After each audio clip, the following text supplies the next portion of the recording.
god.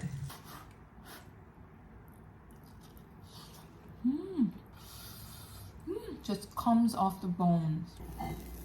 Ooh, rice. And meat. Kimchi. Ah.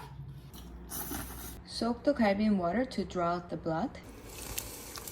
Add to boiling water because the point is to solidify the blood so it doesn't come out to your liquid later to make clean broth.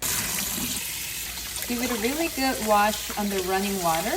Add cleaned galbi in fresh cold water. Green onions, big chunk of radish, onion. Throw in garlic and add 국간장. 국간장 is different from regular soy sauce. It's lighter in color and saltier and deeper in taste. It's mainly used for soups. If you don't have it, use regular soy sauce. Just use maybe half the amount and use a little more salt. Otherwise, it's gonna be too dark. Bring it to boil on high heat and let it boil for 10 minutes. I love using my cast iron gamasok because it makes it extra tender. Reduce the heat. Close the lid. So it's been 30 minutes. Remove everything but meat and soup. Add some salt, a little more water. Let it boil again for about an hour. And soak glass noodles in hot water. Skim off fat. Oh, I love glass noodles.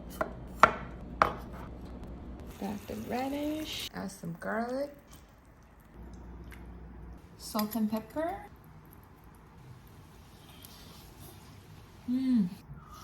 시원하다.